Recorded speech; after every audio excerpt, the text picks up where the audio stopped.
शाम के करीब 6:30 बज रहे थे। पिंक कलर की खूबसूरत सी सिल्क साड़ी में लिपटी काव्या आज कुछ ज़्यादा ही जल्दी में थी। ऑफिस का काम खत्म होते ही वो अपना बैग अपने कंधे पर डालकर बहुत तेजी से ऑफिस से निकल जाती है।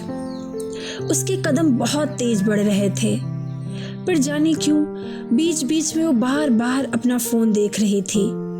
उसके चेहरे पर एक अजीब सा डर और घबराहट साफ दिख रही थी। वो जल्दी से ऑटो स्टैंड पहुंचती है कि तभी तेज हवाएं चलने लगती हैं। मौसम खराब हो जाता है, बिजली कड़कने लगती है और कुछ ही पलों में जोरों की बारिश होने लगती है। ऐसी बारिश जिसे देखकर लग रहा था कि 3-4 घंटे से पहले ये बारिश नहीं रुकने वाली, और दिल्ली की बारिश के तो क्या ही कहने। मौसम बहुत सुहावना हो गया था। ऑटो में बैठी काव्या अपनी सारी टेंशन भूलकर बाहर गिर रही बूंदों को अपनी हथेली में लेकर खिलखिलाकर हंसने लगती है, वैसे ही जैसे वो कॉलेज के दिनों में बारिश से खेलती थी। जिस पल काव्या हंसती है उसे देखकर ऐसा लगता है कि मानो जैसे पूरी कायनात की खूबसूरती बस उसी में है। उसके बाल उसके चेहरे पर आकर बार बार उससे खेल रहे थे। करीब 15 मिनट में वो अपनी कलीग तृप्ति के घर पहुंच जाती है और डोर बेल रिंग करती है। कुछ ही पलों के बाद तृप्ति डोर ओपन करती है और उसे हग करते हुए अंदर ले जाती है।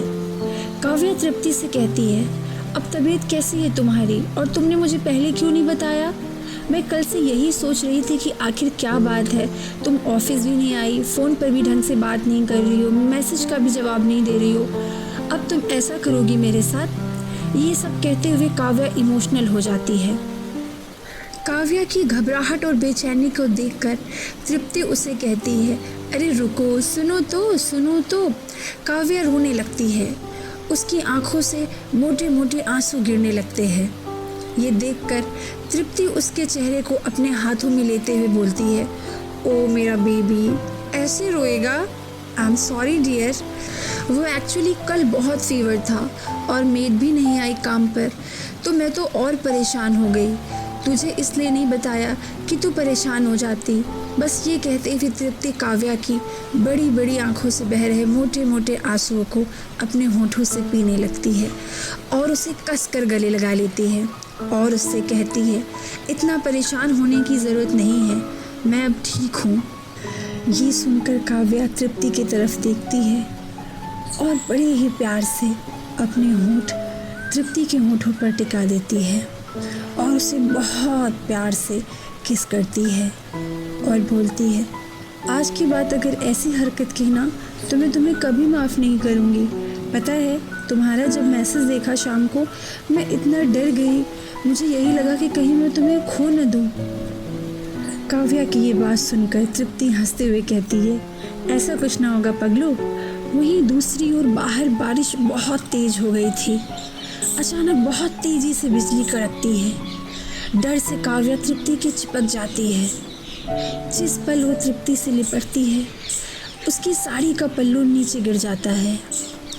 तृप्ति अपने हाथ धीरे धीरे काव्या के गले की तरफ ले जाती है और अपने खूबसूरत हाथों से उसकी खूबसूरत शरीर को सहलाने लगती है।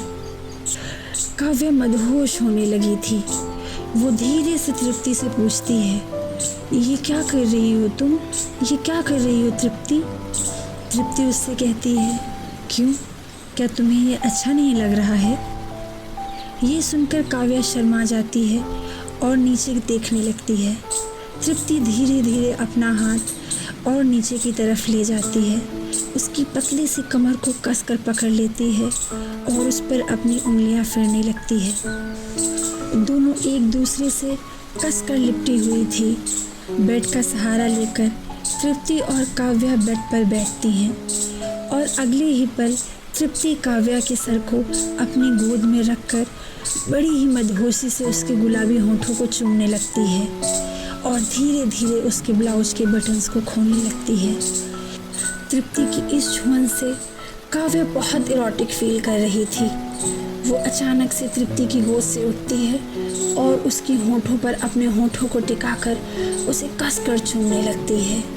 फिर उसके कान के पास जाकर धीरे से कहती है, आई लव यू जान। तृप्ति उसके होठों पर अपनी उंगलियां रख देती है और उसे चुप होने का इशारा करती है।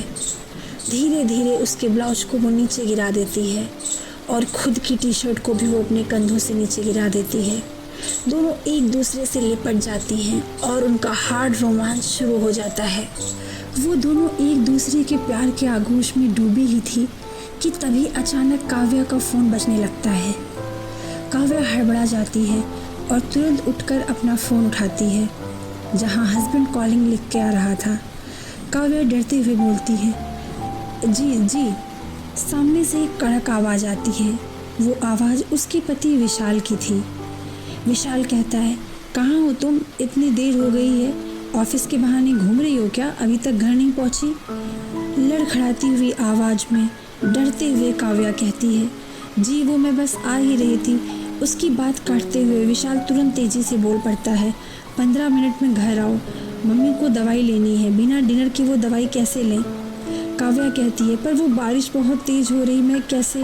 विशाल गुस्से में चिल्लाता है, 15 मिनट मतलब 15 मिनट, मरोगी नहीं जरा सी पानी से, 15 मिनट में घर पहुँचो। और बिना काव्या की बात सुने फ़ोन काट देता है। विशाल की डांट सुनकर काव्या को बहुत तकलीफ़ होती है, वो बहुत हर्ट होती है, पर वो कुछ नहीं कह पाती और चुपचाप तृप्ति से चिपक कर रोने लगती है। काव्या को रोता हुआ देखकर तृप्ति उसे समझाते हुए कहती है, छोड़ना उसे, क्यों अपना समय उसके लिए बर्बाद कर रहे हैं? उसकी वजह से तो इतने सालों से हर्ट ही तो हो रही है, इसमें नया क्या है? और आज जब तुझे खुशी मिल रही है तो तू ये ज़िंदगी के पल क्यों बर्बाद कर रही है? रोते हुए काव्या अपनी नज़रें नीचे झुका लेती है। तृप्ति उसे रोता हुआ देखकर उसे प्यार से गले लगाते हुए कहती हैं, काव्या अब क्या ज़िंदगी भर तू रोती ही रहेगी? शांत हो जा, बस शांत हो जा। अच्छा सुनो ना, तेरा ना फेवरेट पिज़्ज़ा ऑर्डर किया है, आता ही होगा, चल साथ में खाएंगे। ये बात सुनकर काव्या कहती है, रियली? तृप्ति कहती, हाँ तुम्हारा फेवरेट पिज़्ज़ा आ रहा है। ये सुनकर काव्या खुश हो जाती है और प्यार से तृप्ति के गालों पर किस कर लेती है। तभी डोर बेल बजती है। तृप्ति बोलती है, ओह शायद पिज़्ज़ा आ गया, बस गलत टाइम पर आया है। ये कहकर दोनों खिलखिलाकर हंसने लगती हैं। तृप्ति फटाफट अपनी टी शर्ट पहनते हुए कहती है, तुम रुको, मैं फटाफट पिज़्ज़ा लेकर आती हूँ। ये कहकर वो जैसे ही डोर ओपन करती है, एक रेन कोट पहने हुए आदमी तृप्ति को अंदर की तरफ तेज़ी से धक्का दे देता है और अंदर की तरफ घुसता चला आता है। उसे देखकर काव्या कांपने लगती है। तृप्ति की दिल से हलक ही सूख गई थी। काव्या लड़खड़ाती हुई आवाज़ में कहती है, कौन कौन? और चादर से अपने आप को ढकने की कोशिश करने लगती है, पर वो आदमी बिना कुछ सोचे समझे, बिना कुछ बोले, पास में रखी चाकू को उठाकर काव्या पर ताबड़तोड़ हमला कर देता है। तृप्ति काव्या को बचाने के लिए आगे बढ़ती है। उसे कुछ समझ नहीं आ रहा था, वो तृप्ति पर भी चाकू से हमला करने लगता है। वो अचानक काव्या पर बहुत तेज़ी से एक चाकू का वार करता है। फिर वो आदमी गुस्से से चिल्लाते हुए काव्या के पेट में बहुत तेज़ी से चाकू घोंप देता है और काव्या की चीख निकल जाती है और पूरे बेडरूम में बस खून ही खून हो जाता है। काव्या की ये हालत देखकर तृप्ति वही बेहोश होकर गिर जाती है। वो आदमी तृप्ति के चेहरे पर पानी के छींटे मारता है और उसके बालों को पकड़कर उसे खड़ा कर कर कहता है, देखा मुझे धोखा देने का अंजाम? ये तो बस एक शुरुआत है, आगे आगे देखो और क्या क्या करता हूँ मैं तुम्हारे साथ। वहीं दूसरी तरफ खून से लथपथ घायल काव्या पानी पानी कहकर कराह रही थी। पर ये आज जो कुछ भी हुआ, कुछ भी अचानक नहीं हुआ। इसके पीछे कई राज दफन थे। बात दरअसल साल 2016 की होती है, जब अपनी आंखों में हजारों अरमान लेकर 24 साल की काव्या विशाल के साथ शादी के पवित्र बंधन में बंधती है। काव्या गाजियाबाद के एक छोटे से कस्बे की लड़की थी। वो दिखने में बहुत ही खूबसूरत थी। गोरा रंग, लंबी पतली कद काठी, गहरी काली बड़ी बड़ी आंखें, लंबे काले बाल उसे और खूबसूरत बनाते थे। कोई भी एक नज़र में उसका दीवाना हो जाता था, पर उसका ध्यान हमेशा से सिर्फ अपनी पढ़ाई पर था। वो पढ़ लिख कर कुछ बनना चाहती थी। उसने अपनी बीएड भी कंप्लीट कर ली थी और एक प्राइवेट स्कूल में टीचिंग करने लगी। काव्या बहुत ही हंसमुख स्वभाव की थी। वो हमेशा खुश रहती थी और अपने आसपास भी लोगों को हंसाया करती थी। एक दिन अचानक उसके पापा ने घर में फरमान सुनाया, काव्या बेटा, कल तुम स्कूल मत जाना, तुम्हें लड़के वाले देखने आ रहे हैं। इस पर काव्या बोल पड़ती है, पर पापा, आपको तो पता है ना मैं कितनी मेहनत कर रही हूँ। मेरे ड्रीम है गवर्नमेंट टीचर बनना, और आप ये सब कुछ कैसे हो पाएगा। काव्या की बात सुनकर उसके पापा उसे समझाते हुए कहते हैं, बेटा, तू शादी के बाद भी जॉब कर सकती है। दिल्ली से बहुत अच्छा रिश्ता लेकर आए हैं तेरे चाचा जी। बहुत अच्छी फैमिली है, लड़का बैंक में क्लर्क है। सोच कितनी बड़ी बात है। हम मिडिल क्लास लोग हैं, हमारी तो वो औकात से ही बाहर हैं, पर उन्होंने तुम्हें पसंद कर लिया है।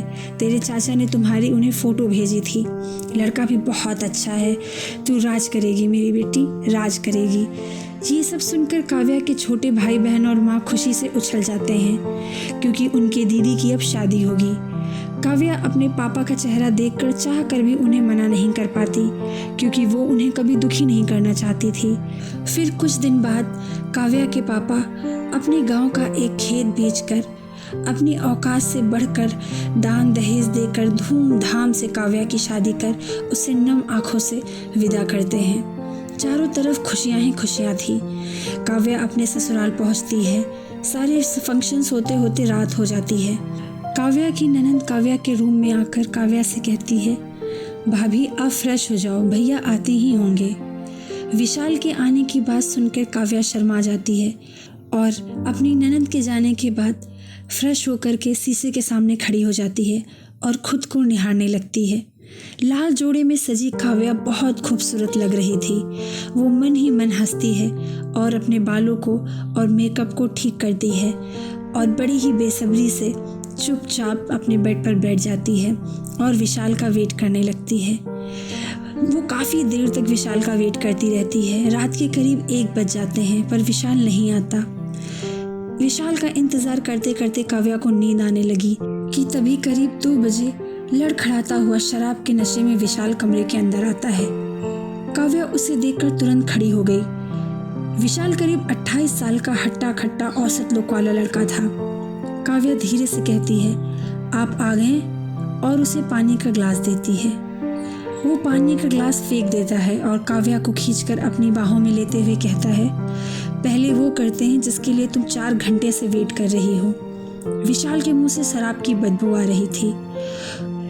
विशाल काव्या का हाथ पकड़कर उसे अपनी तरफ लाता है और उसके दुपट्टे को हटा देता है और उसे कसकर अपनी बाहों में जकड़ लेता है और उसके होंठों पर किस करने लगता है। काव्या को ये सब बिल्कुल अच्छा नहीं लग रहा था। विशाल ने काव्या से 2 शब्द बात तक नहीं की थी। वो खुद को उससे छुड़ाने की कोशिश करती है, पर वो उसे और तेज पकड़ लेता है और उसे किस करते हुए उसके ब्लाउज को निकाल देता है। काव्या की आंखों से आंसू बह चले थे, क्योंकि विशाल का नशे में उसे छूना हर्ट कर रहा था, पर शादी का घर होने और पत्नी धर्म समझकर वो कुछ बोल नहीं पाती है। विशाल उसे बेड पर लेकर जाता है और एक एक कर उसके सारे कपड़ों को निकालने लगता है और उसके गले को सहलाते हुए कहता है, ब्यूटीफुल, तुम्हारे बाप ने वैसे तो कुछ नहीं दिया, एक कार तक नहीं दी, पर चलो बेटी तो ढंग की दी। ये सुनकर काव्या को बहुत तकलीफ होती है। उसकी बड़ी बड़ी आंखों से बड़े बड़े आंसू बहने लगते हैं, पर इस बात से विशाल को कोई फर्क नहीं पड़ता। कुछ ही देर में वो उसके साथ इंटीमेट होने लगता है। कुछ देर बाद वो सो जाता है, पर उसके रवैये से काव्या को बहुत तकलीफ होती है। उसे रात भर नींद नहीं आती, पर उसे ऐसा लगता है कि विशाल नशे में था, इस वजह से शायद उसका ये बिहेवियर रहा हो। वो खुद को संभालती है। सुबह होते ही उसे किचन में जाने के लिए कहा गया और घर के सारे काम को खुद ही करने के लिए कहा जाता है। घर में करीब 8 लोग थे। सबका खाना, बर्तन की सफाई करना, घर की सफाई करना, सारे काम करना सिर्फ उसकी जिम्मेदारी थी। घर पर पहले एक मेड काम करती थी, पर जब से काव्या की शादी हो गई, उस मेड का आना भी बंद करा दिया गया। धीरे धीरे वो पूरी तरह घर की जिम्मेदारियों में बंध जाती है। किसी भी काम में जरा सी देरी हो जाए तो सास ननद और पति के तानों की उस पर बौछार शुरू हो जाती थी। काव्या धीरे धीरे पूरी तरह बदल गई थी। उसे खुद के लिए कभी टाइम नहीं मिल पाता था। सास की दवाई से लेकर देवर के प्रोटीन शेक को बनाने तक रात के 11 बजे तक वो काम में लगी रहती थी और चुपचाप इन सभी कामों को करती रहती थी। कभी कभी ऐसा तक हो जाता था कि वो खुद का खाना स्किप कर जाती थी। घर में उसके ससुर जी को छोड़कर सबका रवैया उसके लिए बहुत कड़क था। कोई भी उससे प्यार से बात नहीं करता था। विशाल को तो उसके लिए कभी टाइम ही नहीं मिलता था। वो विशाल से 2 मीठे बोल के लिए तरसती रहती थी। वो कभी रात के 11 बजे आता, कभी 12 बजे। जब तक काव्या अपने कामों से फ्री होकर बेडरूम में जाती, वो सो जाता या तो बस कभी कभी सेक्स के टाइम उससे 2-4 बातें करता। धीरे धीरे 2 साल बीत जाते हैं। फूल सी काव्या जिम्मेदारी और कामों के तले मुरझा सी गई थी। वो पहले से और पतली हो गई थी। कमजोरी से उसके बाल झड़ चुके थे, जिससे उसने ननद के साथ जाकर अपना हेयर कट करा लिया। अब वो पहले से और बदल गई थी। उसका हंसमुख नेचर बदल चुका था। वो चुपचाप सी रहने लगी। उसकी पढ़ाई भी बंद हो चुकी थी। उसे बिल्कुल टाइम नहीं मिलता कि वो पढ़ाई कर सके। अगर कभी टाइम मिला भी तो उसमें भी उसे कोई ना कोई कुछ ना कुछ काम बता देता। सब कुछ ऐसे ही चल रहा था। उसकी ज़िंदगी में कोई बदलाव नहीं हो रहा था। वो बहुत परेशान रहती थी, पर वो चाह कर भी कभी भी अपने घर वालों से कुछ भी नहीं कह पाती थी, क्योंकि वो उन्हें परेशान करना नहीं चाहती थी। इन्हीं सब चीज़ों के बीच उसका कुछ अच्छा समय आता है। वो प्रेग्नेंट हो जाती है, पर कुछ प्रॉब्लम होने की वजह से उसका मिसकैरेज हो जाता है। उसके बच्चे को खोना उसे और तोड़ देता है। अब वो और दुखी रहने लगी। इस दर्द में कई महीने बीत गए। आखिरकार काव्या का मन बिल्कुल घर पर नहीं लगता। वो परेशान रहने लगी। धीरे धीरे वो डिप्रेशन में जाने लगी। वो जिससे भी बात करती उससे सब यही कहते हैं, तुम्हारा दिमाग खराब हो गया है, सब कुछ ठीक हो जाएगा, बच्चा ही तो गया है, फिर से हो जाएगा। कोई भी काव्या के दर्द को समझ नहीं रहा था। आखिरकार थक हार कर एक दिन काव्या ने हिम्मत कर विशाल से कहा, विशाल, बच्चे को खोने के बाद मेरा घर पर बिल्कुल मन नहीं लगता है। मैं कुछ करना चाहती हूँ, मैं बहुत परेशान हो रही हूँ। विशाल अपने काम पर जाने के लिए तैयार हो रहा था। काव्या की बात सुनकर वो बिना काव्या की तरफ देखे जवाब देता है, जो मन हो वो करो, बस घर का काम टाइम पर हो जाना चाहिए। जॉब के बहाने अय्याशी का तो बिल्कुल सोचना भी मत, वरना मुझसे बुरा कोई नहीं होगा। विशाल की बात सुनकर काव्या मन ही मन बहुत खुश हो जाती है, क्योंकि कहीं ना कहीं इनडायरेक्टली विशाल ने काव्या को जॉब के लिए हाँ कह दिया था। अगले ही दिन से वो जॉब ढूंढने में लग गई, पर उसे कोई भी ढंग की जॉब नहीं मिल रही थी, क्योंकि बीएड के बाद से लेकर अब तक एक काफ़ी लंबा गैप हो गया था। बीएड के अलावा काव्या के पास और कोई दूसरा डिप्लोमा भी नहीं था। वो टीचिंग की जॉब के लिए दिल्ली के जिस स्कूल में भी अप्लाई करती, वहाँ ज़बरदस्त कंपटीशन होने की वजह से उसका फॉर्म रिजेक्ट कर दिया जाता। बड़ी मशक्क़तों के बाद उसे एक कॉल सेंटर में जॉब मिलती है, पर कॉल सेंटर की जॉब को सुनकर विशाल उसे जॉब के लिए मना कर देता है। तभी उसकी सास उसे ताना मारते हुए कहती है, कर लेने दो जो करना चाहती है, वैसे भी पूरा दिन घर पर बैठकर मैडम आराम ही तो करती हैं, कम से कम कुछ कमाएंगी ही, कम से कम तेरा ही कुछ बर्डन कम होगा। माँ की बात सुनकर विशाल चुपचाप घर से निकल जाता है। ससुर जी के सपोर्ट से काव्या को कॉल सेंटर में जॉब करने की इजाज़त मिल जाती है। अगले दिन वो घर का काम जल्दी समेटकर अपनी आंखों में 100 सपने लेकर अपने ऑफिस पहुंचती है, जहां उसकी डेस्क तृप्ति नाम की एक लड़की के बिल्कुल पास ही होती है। वो जल्दी से आकर अपनी चेयर पर बैठती है और तृप्ति को हेलो कहती है। तृप्ति भी उससे हेलो बोलती है और पूछती है, न्यू ज्वाइनिंग? काव्या हाँ में सर हिला देती है और चुपचाप अपने काम में लग जाती है। इसी बीच तृप्ति से उसकी थोड़ी बहुत बातचीत भी होती है। करीब 1 बजे लंच होता है। तृप्ति काव्या से कहती है, चलो लंच साथ में करते हैं। तृप्ति की बात सुनकर काव्या हाँ में सर झुका देती है और उसके साथ लंच करने बाहर चली जाती है। आज कई सालों के बाद काव्या किसी दोस्त के साथ बाहर लंच कर रही थी। वो खुद को एक पिंजरे से आज़ाद पक्षी की तरह फील कर रही थी। तृप्ति दिल्ली की ही थी। वो काफ़ी स्मार्ट थी। उसने जीन्स टॉप पहन रखा था। वो काव्या से कहती है, तुम्हारी साड़ी तो बहुत अच्छी है, पर ऐसी गर्मी में और ऑफिस में तुम्हें कंफर्टेबल फील होता है? तुम वेस्टर्न कपड़े क्यों नहीं पहन कर आती? तुम्हें वेस्टर्न कपड़े पसंद नहीं है क्या? इस पर वो मुस्कुराते हुए तृप्ति की तरफ देखकर बोलती है, पसंद थे। तृप्ति बोलती है, पसंद थे मतलब? काव्या कहती है, पसंद थे मतलब शादी के पहले काफ़ी पसंद थे, कभी कभी मैं पहनती भी थी, पर रोज़ ऐसे नहीं। मुझे सूट वगैरह पहनना भी काफ़ी पसंद था और अब तो अक्सर साड़ी या सूट ही पहनती हूँ। इस पर तृप्ति हंसते हुए कहती है, रियली? दिल्ली में रहकर वेस्टर्न कपड़ों से परहेज? मानना पड़ेगा मैडम तुम्हें, पर वैसे तुम तो साड़ी में भी काफ़ी सुंदर दिखती हो। फिर उसे ऊपर से नीचे निहारते हुए कहती है, actually you are really beautiful. अपनी तारीफ सुनकर काव्या मुस्कुरा देती है और फिर दोनों हंसते हुए लंच करने में लग जाती हैं। कुछ ही दिनों में दोनों की काफ़ी अच्छी दोस्ती हो जाती है। दोनों एक दूसरे के नंबर भी एक्सचेंज कर लेती हैं। एक साथ लंच करना, शाम की चाय पीना, गप्पे लड़ाना, कभी कभी टाइम मिलने पर बाहर भी चाय पीने चले जाना। दोनों एक दूसरे की बेस्ट फ्रेंड्स बन गई थी। अब कहीं ना कहीं काव्या पहले से बहुत खुश रहने लगी थी।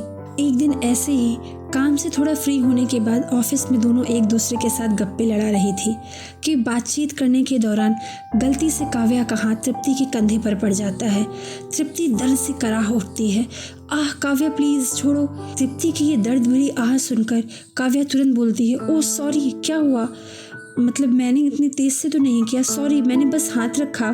तृप्ति अपना दर्द छिपाते हुए उसे जवाब देती है, अरे नहीं कुछ नहीं, तुम्हारी कोई गलती नहीं, बस ऐसे ही वो थोड़ा सा ऐसे। काव्या कहती है, अरे ऐसे ही कैसे, तुम्हें चोट लगी है क्या? क्या हुआ है, दिखाओ मुझे। काव्या की बात सुनकर तृप्ति कहती है, नहीं नहीं कुछ नहीं हुआ, पर काव्या जिद कर देती है, दिखाओ ना क्या हुआ। काव्या की जिद पर तृप्ति धीरे से अपना टॉप कंधे से थोड़ा सा नीचे गिरा देती है। नज़ारा देखकर काव्या चीखती है, ओह इतनी चोट, ये कैसे आई? दरअसल तृप्ति के कंधे पर बेल्ट से मारने के निशान थे। तृप्ति की चोट के निशान देखकर वो उसका हाथ पकड़कर तुरंत उसे वॉशरूम में ले जाती है और उसका पूरा टॉप निकाल कर देखती है। तृप्ति की पूरी पीठ पर बेल्ट के मार के चोटों के निशान थे। उसकी चोटों को देखकर ऐसा लग रहा था जैसे उस पर बहुत ही बेदर्दी से उसे बेल्टों से मारा गया है। उसकी चोटों को देखकर काव्या की आंखें भर आती हैं। वो तृप्ति से कहती है, ये सब कैसे हुआ, ये किसने किया और क्यों? तृप्ति बात टालने की कोशिश करने लगती है, पर काव्या उसे अपनी कसम देती है और कहती है, मुझे सच सच बताओ ये किसने किया, वरना आज से हमारी दोस्ती ख़त्म। वो भी तुम्हारे साथ ऐसा करने की हिम्मत कैसे हुई? You are a very bold girl. Tripti से आज पहली बार किसी ने उसके दर्द के बारे में पूछा था। वो बेशक बहुत बोल्ड थी, दिल्ली की लड़की थी, पर आज काव्या के इस तरीके से पूछने पर तृप्ति को ऐसा लगता है कि उसे कोई सहारा मिल गया हो। वो काव्या को पकड़कर उसके गले लग जाती है और बच्चों की तरह फफक फफक कर रोने लगती है। काव्या उसे चुप कराती है और कहती, क्या हुआ तृप्ति, तुम ऐसे क्यों रो रही हो? पर तृप्ति रोती ही रहती है। काव्या उसके आंसुओं को पोंछती है और उसे रेस्टिंग रूम में लेकर जाती है और उससे बार बार पूछती है कि क्या हुआ, तुम क्यों रो रही हो और ये चोट कैसे आई, तुम कुछ बता क्यों नहीं रही हो? काव्या के बार बार पूछने पर तृप्ति उससे कहती है, काव्या तुम्हारी तरह मैं भी शादीशुदा हूँ और मेरे पति की बिल्कुल नहीं बनती। हमारी पर्सनल लाइफ भी कुछ अच्छी नहीं है। वो पूना में जॉब करते हैं, महीने में 2 बार ही घर आते हैं और घर आने का कारण भी मैं नहीं हूँ कि वो मुझसे मिलने आते हैं। वो बस ये देखने आते हैं कि कहीं मेरा किसी के साथ कोई अफेयर तो नहीं चल रहा है, मैं किसी और के साथ तो नहीं हूँ। उनकी कोई भी बात ना मानो तो पीटने लगते हैं। मारपीट बहुत नॉर्मल है। काव्या चुपचाप उसकी बात सुन रही थी। उसकी बातें सुनकर काव्या को ऐसा लग रहा था जैसे वो अपने ही दर्द को किसी और के मुंह से सुन रही हो। बड़ी हिम्मत कर काव्या उससे कहती है, तो तुम इतनी दर्द, इतनी तकलीफ, इतना मार बर्दाश्त क्यों करती हो? तुम उन्हें छोड़ भी तो सकती हो। और इसके अलावा तुम अपने घर वालों से भी तो बात कर सकती हो, तुम अपने मम्मी पापा के पास रह सकती हो, तुम्हें इतना सब दर्द सहने की क्या ज़रूरत है? 2 पलों के लिए तृप्ति खामोश हो जाती है। फिर वो बोलती है, मेरे मम्मी पापा अब इस दुनिया में नहीं रहे। प्रॉपर्टी के नाम पर मम्मी पापा के पास बस एक फ्लैट था। कोविड के दौरान उन दोनों की डेथ हो गई। मेरा घर तक बिक गया। मेरे पास अब कोई और ऑप्शन ही नहीं है। मम्मी पापा के जाने के बाद मैं बिल्कुल अकेली हो गई हूँ। इसीलिए मैं ना चाहकर भी अपने हस्बैंड के घर पर ही रहती हूँ। फिर सोचती हूँ चलो कुछ भी हुआ पति ही है। इतनी तकलीफ़ सह कर भी मैं उसी घर में रहती हूँ। मैं कभी कभी सोचती हूँ कि मैं किराए पर रह लूँ या घर ले लूँ, पर इस सैलरी में ये सब तो संभव नहीं है ना काव्या। तो अब जो भी है पति है। 3 साल हो गए हमारी शादी को। लव मैरिज थी बट आफ्टर मैरिज लव नहीं रहा, ये कहकर तृप्ति एक झूठी मुस्कान दे देती है। काव्या और तृप्ति का दर्द बिल्कुल एक जैसा था। काव्या तृप्ति को गले से लगा लेती है और कहती है, मैं हूं ना, आज के बाद तुम बिल्कुल अकेली नहीं हो, मैं हमेशा तुम्हारे साथ रहूंगी। काव्या तृप्ति को कस कर हक करती है, पर अचानक जाने क्यों तृप्ति को क्या होता है, वो काव्या को एक हल्का सा लिप किस कर लेती है और उसे फिर से गले से लगाकर रो पड़ती है। काव्या को कुछ समझ नहीं आता कि ये क्या हुआ और वो तृप्ति की तरफ देखती है। उसके चेहरे को पकड़कर अपने होठों को उसके होठों पर रख देती है। जाने क्यों काव्या ऐसा क्यों कर रही थी, उसे खुद भी समझ नहीं आ रहा था, पर उसे ऐसा लग रहा था कि अगर उसकी ज़िंदगी में अब कुछ भी खुशी है तो वो बस तृप्ति की वजह से है। इस दर्द के बाद तृप्ति उसे अपनी सी लगने लगी थी। इस तरीके का अपनापन तो उसे कभी विशाल के साथ सोकर भी महसूस नहीं हुआ था। वो तृप्ति को कस कर किस करती है। दोनों की आंखें भीगी थी और दोनों एक दूसरे को मदहोशी सी चूम रही थी। सालों बाद दोनों को एक अजीब सा सुकून मिल रहा था। करीब 3 मिनट तक दोनों मदहोशी से एक दूसरे को चूमती रहती हैं। फ़ोन की रिंग की आवाज़ सुनकर दोनों का ध्यान टूटता है। वो दोनों एक दूसरे से काफ़ी अनकंफर्टेबल हो रही थी, पर तृप्ति काव्या का हाथ जोर से पकड़ लेती है और उसके साथ वापस केबिन में आ जाती है। इस तरह धीरे धीरे दोनों और क्लोज आ गईं। काव्या तो इतनी बदल गई थी कि उसे अब विशाल के अटेंशन, केयर और लव की नीड ही नहीं रही। दोनों अक्सर सरोजनी नगर शॉपिंग के लिए निकल जाती थी और कम पैसों में ढेर सारी शॉपिंग कर खूब साथ में चिल करती थी। एक दिन ऑफिस के बाद तृप्ति काव्या को अपने घर ले जाती है। तृप्ति का 2 रूम का घर फूलों से सजा हुआ था और गुलाब के फूलों से फर्श पर लिखा था वेलकम माय लव। काव्या ये सब देखकर हैरान हो गई। वो तृप्ति से कहती है, ये सब किसके लिए है? उस दिन की किस को तुमने सीरियस ले लिया क्या?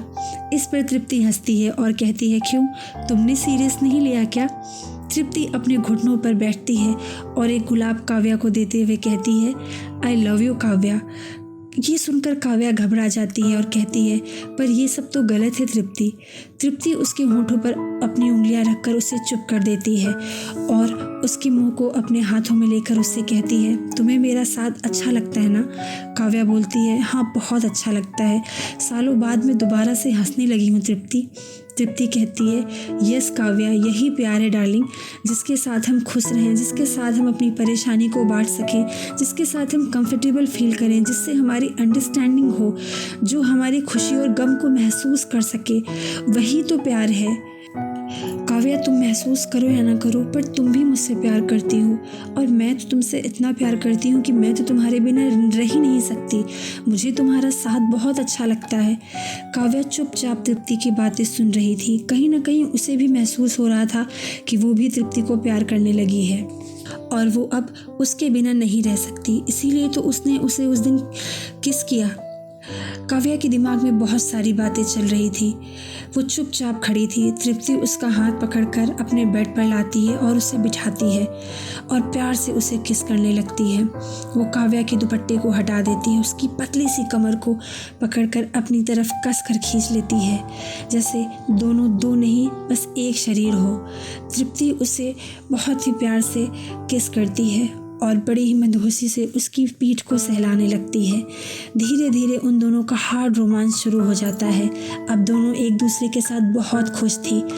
काव्या के दिमाग में जो सारी चीज़ें चल रही थी कि उससे प्यार है या नहीं है, वो ये क्या कर रही है, अब उसे सब कुछ क्लियर था क्योंकि वो बहुत खुश थी। उसे क्लियर था कि वो तृप्ति से प्यार करती है। काव्या बहुत खुश रहने लगी थी। घर पर भी वो काफ़ी खुश रहती थी। काव्या का पति विशाल उसके इस बदले हुए नेचर को नोटिस कर रहा था, पर लड़की से चैट और बात की वजह से उसे कभी उस पर शक नहीं होता, पर वो मन ही मन सोचता कुछ तो है, आखिर काव्या इतनी खुश क्यों रहने लगी है। उसने कई बार काव्या को फॉलो भी किया, पर उसे कोई भी ऐसा रीज़न नहीं मिला जिससे वो काव्या को ब्लेम कर सके। विशाल के साथ अपनी शादी के हर दर्द को काव्या भूल चुकी थी। उसे अब ऐसा लग रहा था कि उसे अपनी ज़िंदगी में सच्चा प्यार मिल गया था, जो उसे कभी हर्ट नहीं कर सकता था, ना उसे कभी पीट सकता था, ना उसे कभी छोड़ सकता था। काव्या तृप्ति से बहुत प्यार करने लगी थी। वहीं दूसरी ओर तृप्ति का एक पड़ोसी, जिसकी नज़र अक्सर तृप्ति पर रहती थी, कहीं ना कहीं वो तृप्ति को पाना चाहता था, पर तृप्ति कभी उसकी तरफ देखती तक नहीं थी। वो तृप्ति के पति का दोस्त भी था। एक दिन वो तृप्ति के पति रॉकी को फ़ोन कर कर कहता है, आजकल तुम्हारे घर एक लड़की का आना जाना बहुत बढ़ गया है। ऐसा लगता है तृप्ति और उसके बीच कुछ चल रहा है। अपने दोस्त की बात सुनकर रॉकी उस पर बिल्कुल ध्यान नहीं देता है, क्योंकि उसे तो अंदाज़ा भी नहीं होता है कि तृप्ति एक लड़की से प्यार कर सकती है। पर कहीं ना कहीं उसे अपने दोस्त अंकुश की बात पर कुछ शक होता है। उसे ऐसा लगता है कि उसके घर में शायद कुछ गलत काम हो रहा हो। इसलिए रॉकी डिसाइड करता है कि वो इस बार बिना तृप्ति को इन्फॉर्म किए अचानक घर पहुंचेगा। वहीं इत्तेफाकवश कुछ दिन बाद तृप्ति की तबीयत खराब हो जाती है, जिससे वो 2 दिन तक ऑफिस नहीं जाती। तृप्ति को ऑफिस में ना आता देखकर काव्या परेशान हो गई। वो उसे कॉल मैसेज करने लगी, पर तृप्ति ने उसे कोई रिप्लाई नहीं दिया। काव्या बेचैन हो उठी। फिर उसे लगा शायद उसका हस्बैंड आया हो, इसलिए फिर उसे वो बार बार कॉल नहीं करती। तीसरे दिन भी जब वो ऑफिस नहीं आती तब काव्या बहुत परेशान हो जाती है। लेकिन तभी शाम को अचानक उसे एक मैसेज आता है। उसमें लिखा होता है, I am ill baby, I am sorry. Tripti की तबीयत के बारे में जानकर काव्या और परेशान हो गई। वो जल्दी से अपना सब काम समेटकर उससे मिलने उसके घर के लिए निकल पड़ी। तभी रास्ते में बहुत तेज बारिश होने लगी। वहीं दूसरी ओर अपनी प्लानिंग के अकॉर्डिंग रॉकी अपने घर के पास आ गया था, पर उसने तृप्ति को इन्फॉर्म नहीं किया। वो चुपचाप अपने दोस्त के रूम में छिपकर बैठ गया। कहीं ना कहीं वो वेट कर रहा था किसी के आने का। उसे ऐसा लग रहा था कि आखिर कौन है जिसे लेकर के अंकुश को शक हुआ है। अंकुश को आखिर क्यों शक हुआ है तृप्ति को लेकर। वो अपने डाउट को क्लियर करने के लिए काफ़ी देर तक वहीं बैठा रहा। बहुत देर के बाद काव्या वहाँ आती है। काव्या को देखकर रॉकी मन ही मन सोचता है, ओह मैं भी इस बेवकूफ़ अंकुश के बातों में आ गया। ऐसा कुछ भी नहीं है। तृप्ति का किसी के साथ भी कोई अफेयर नहीं है और ना ही मेरे घर में कोई गलत काम हो रहा है। वो अपने घर के अंदर जाने लगता है। उससे पहले काव्या तृप्ति के पास जा चुकी होती है और उन दोनों के बीच हर रोमांस शुरू हो चुका होता है। जैसे ही रॉकी दरवाजे पर पहुंचता है, उसे तृप्ति और काव्या की मदहोशी भरी आहें सुनाई देने लगती हैं। वो हैरान हो जाता है और डोर बेल को रिंग करता है। वहीं तृप्ति को लगता है कि पिज़्ज़ा उसने जो ऑर्डर किया था वो आ गया है। वो टी शर्ट पहनकर डोर को ओपन करती है, लेकिन सामने रेन कोट पहने रॉकी था। वो गुस्से से बौखलाया अंदर आता है और वहीं फलों पर रखी हुई चाकू उठाकर ताबड़तोड़ तृप्ति और काव्या पर हमला करने लगता है। उसे देखकर काव्या बहुत डर जाती है और चीखने लगती है। तृप्ति रॉकी से भिड़ती है। वो काव्या को बचाने के लिए पूरी कोशिश करती है, पर रॉकी उसे धक्का दे देता है। तृप्ति नीचे गिर जाती है। काव्या की ये हालत देखकर तृप्ति गुस्से में रॉकी से भिड़ जाती है। रॉकी उसे चाटे मारते हुए उसे गाली देने लगता है। तृप्ति और रॉकी के बीच बहुत हाथापाई होती है, पर रॉकी उसे जान से नहीं मारता। तृप्ति काव्या के पास गिर जाती है। रॉकी उसे बालों से पकड़कर उठाता है और उसे बहुत धमकाता है। वहीं दूसरी तरफ काव्या पानी पानी की आवाज़ निकालकर कराहने लगती है। रॉकी एक और चाकू उसके पेट में घोंप देता है। ये देखकर तृप्ति पागल हो जाती है और रॉकी को कसकर धक्का देती है और काव्या को पकड़कर तृप्ति तड़प तड़प कर रोने लगती है। ऐसा लगता है जैसे उसकी जान ही चली गई हो। वो ये दर्द बर्दाश्त नहीं कर पाती। उसे इतना गहरा शॉक लगता है जिससे वो खुद को संभाल ही नहीं पाती है और वहीं पड़ी चाकू को उठाकर अपने आप को मार लेती है और उसकी भी सांसें वहीं बंद हो जाती हैं। रॉकी तृप्ति को बचाने के लिए आगे बढ़ता है, लेकिन तब तक तृप्ति ने खुद को ख़त्म कर दिया था। बेचारी काव्या और तृप्ति, जिन्होंने शादी के बाद अपनी हंसी तक को खो दिया था, दोनों एक दूसरे का साथ पाकर कुछ खुश रहने लगी थी, अपनी ज़िंदगी को फिर से जीने लगी थी। पर शायद किस्मत को उन दोनों की मोहब्बत रास नहीं आई और उन दोनों की ज़िंदगी मौत में तब्दील हो गई। एक सच्ची मोहब्बत यहीं अधूरी रह गई। सो गाइज, आई होप आप सबको स्टोरी बहुत अच्छी लगी होगी। ऐसे ही इंटरेस्टिंग स्टोरीज़ को सुनने के लिए आप हमारे चैनल स्टोरी नाइट FM को सब्सक्राइब कर लीजिए। मिलते हैं नेक्स्ट वीडियो में एक और इंटरेस्टिंग स्टोरी के साथ। Thank you so much. Till then, bye bye.